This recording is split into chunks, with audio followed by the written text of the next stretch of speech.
오늘 우리에게 주시는 하나님의 말씀은 전도서 12장 13절에서 14절까지의 말씀입니다. 이래 결국을 다 들었으니 하나님을 경외하고 그의 명령들을 지킬지어다. 이것이 모든 사람의 본분이니라. 하나님은 모든 행위와 모든 은밀한 일을 선악간에 심판하시리라. 아멘. 네, 여러분들 반갑습니다. 오늘 말씀은 하나님을 감동시킨 솔로몬 두 번째 이야기로 함께 나눠보려고 합니다.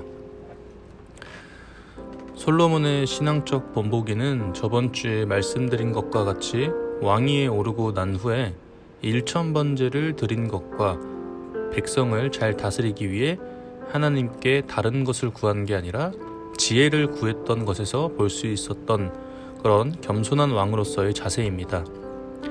그리고 성전을 완공시킨 일에 그 열정과 헌신도 대단했죠. 또 왕으로서의 본분인 백성을 잘 다스리기 위한 여러 가지 일들은 솔로몬 왕은 충분히 왕으로서도 그리고 신앙적으로서도 배울 점이 엄청나게 많은 사람이었습니다. 그러나 그의 삶에서 이것을 제외하고는 보여지는 부분에서 신앙의 아름다운 모습은 더 이상 찾아볼 수가 없어요. 솔로몬 왕이 왕위에 오른 것은 하나님의 확고한 뜻이 있었기에 오른 것입니다. 그러나 그 과정에서 개운하지 못한 일들이 일어나기도 했어요. 뭐가 개운치가 못하냐면 정치인들의 관여가 있었기 때문입니다. 다윗의 왕권을 물려받기에 지지하는 정치인들의 개입이 있어서 자연스럽지 못한 왕이 되었습니다. 그리고 다윗의 유언에 따라 다윗의 정치에 대립했던 자들을 솔로몬이 처단합니다.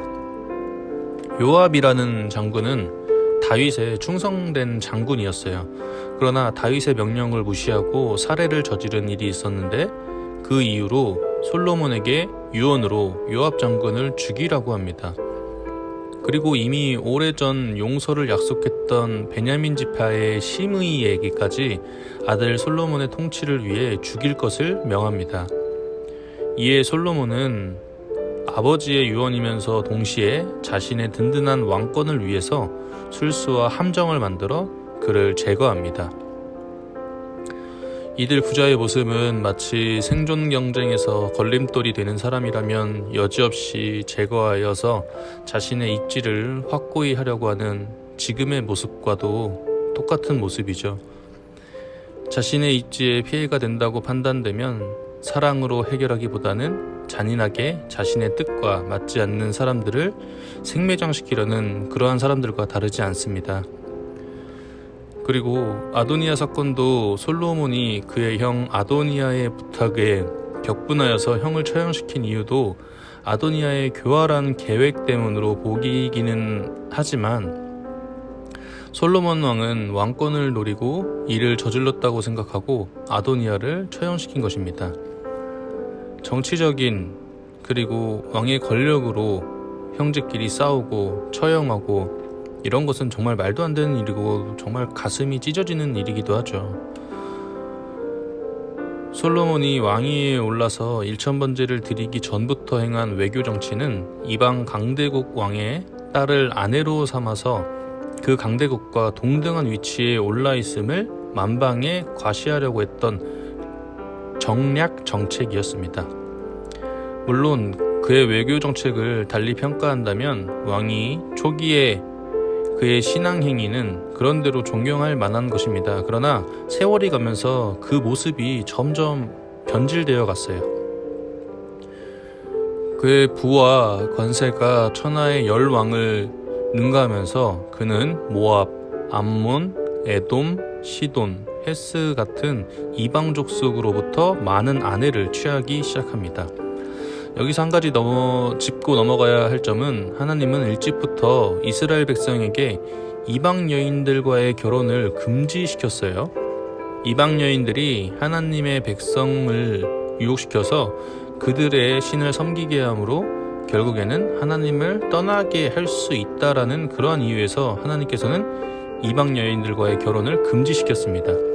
그런데 솔로몬은 이방 여인과의 혼인을 왕위 초기 때부터 정략적으로 사용하기 시작했죠. 이방 애굽 왕의 딸을 아내로 맞아서 의도적으로 강대국인 애굽과 이런 친척 관계를 맺은 것입니다. 그러나 솔로몬이 정치적인 목적으로만 이방 여인과 결혼을 한 것은 아니었어요. 그는 여자를 좋아하는데 이게 좀 도가 지나칠 정도로 많이 좋아하는 그러한 사람이었습니다. 왜 제가 이렇게 도가 지나치다라고 말을 하냐면 왕비만 700명이었어요. 그리고 후처라고 하죠. 첩도 300명이나 될 만큼 수많은 여인을 거느리고 살아갔습니다. 그의 솔로몬의 후반부 인생은 이 여인들로 하여금 하나님을 섬기는 사람으로서 떨어져서는 안 될 그러한 바닥까지 떨어지고 내려가고 맙니다. 솔로몬이 나이가 들자 왕비들은 왕의 마음을 돌이켜서 자신들의 신을 쫓아가게 만듭니다. 신에게 제사를 드리는 곳과 또 우상의 신전을 세워서 이방 아내들과 함께 우상을 숭배하는 그러한 사람이 되어버리고 말아요. 결과는 하나님이 말씀하신 대로 되어갔습니다.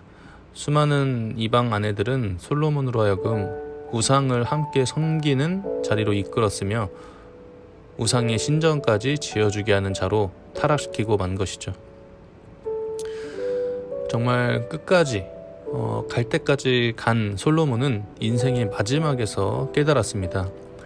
40년간의 긴 재위 동안 죽기 3, 4년 전 인생의 헛됨을 아주 뒤늦게 깨닫고 이 오늘 읽은 전도서라고 하는 것을 써 내려갔어요. 오늘 읽은 말씀이 솔로몬이 지은 전도서입니다. 그가 40년 동안 통치를 하고 잘못함을 느끼고 뉘우치고 깨닫고 쓴 이 전도서의 마지막 부분을 우리가 함께 본문으로 읽은 것이에요. 솔로몬이 하나님을 떠나서 삶의 허무에 빠져 있다가 인생의 바른 길을 그러한 것을 깨닫고 다시 하나님께 돌아온 것이 아닌가 하는 인상을 줍니다. 자, 여러분, 말씀을 정리할게요. 솔로몬의 삶이 우리에게 던지는 점은 단순하지만 분명합니다. 신앙인은 업적 위주가 아니라 말씀을 지키는 신앙 위주의 삶을 살아야 한다라고 하는 것입니다. 무엇보다 그 기초가 무너지면 하나님을 위해 쌓아온 일들은 무의미해질 뿐이죠. 우리들에게 던져지는 말씀 또한 같은 의미로 해석할 수 있어요. 우리는 각자가 다 다른 꿈을 꾸고 있죠. 같은 꿈을 꾸고 있을 수도 있지만 그 의미를 자세히 파헤쳐 본다면 다 각자 원하는 삶은 다를 것입니다. 선생님이 되고 싶다면 어떤 과목의 선생님인지로도 나뉠 것이고 초등학교, 중학교, 고등학교 중에서도 어디 학교의 선생님으로 가고 싶다라는 것도 나뉘겠죠. 또 여중, 남중, 여고, 남고 이런 것도 나뉠 수 있고 여러 가지 형태로 나뭇가지처럼 뻗어 나갈 것입니다. 그러나 하나님께서 말씀하고 계시고 그리고 솔로몬의 모습을 보면서 느낀 것은 이런 나뭇가지들이 여러 갈래로 많이 뻗쳐 나가지만 그 나무는 원래 한 나무의 줄기에서 시작했다라고 하는 점, 그리고 그 점이 바로 하나님을 믿고 하나님을 섬기고 하나님을 향해 있다는 것, 하나님께서는 이것을 말씀하시고 계시는 것입니다. 계명을 준수하라고 하셨던 하나님은 다른 것을 말씀하신 것이 아니었어요. 원래 믿었던 그 처음의 신앙을 잃지 말아라, 이것만 계속 말씀하신 것입니다. 이 말의 뜻이 어려울까요? 그렇게 어렵지도 않고 단순하고 그리고 분명하게 말씀을 하고 계시는 것이에요. 하나님께서는 처음 믿었던 신앙을 잃지 말아라, 계명을 준수하라, 이렇게만 말씀을 하신 것입니다. 여러분, 우리는 어떠한 삶을 살든 상관이 없습니다. 여러분들이 나중에 회사원이 되든 유명한 연예인이 되든 직업에 상관하는 것이 아니라 우리가 믿고 있고 또 믿었던 이 믿음을, 이 신앙을 지키고 살아가라 라고 말씀을 하시는 것이에요. 여러분들, 지금 우리가 살아가고 있는 이 상황 속에서 함께 모여서 예배를 드리지는 못하지만 그래도 여러분들 각자의 삶 속에서 하나님을 꼭 잃지 않는 그런 여러분들이 되시기를 바랍니다. 항상 변하지 않는 믿음으로 나아가고 또 하나님을 항상 잊지 않고 매일매일 만나는 그런 관악교회 청소년부 여러분들이 되시기를 간절히 소망합니다. 기도하겠습니다. 하나님, 우리가 솔로몬의 이야기를 지금 2주째 같이 나누었습니다.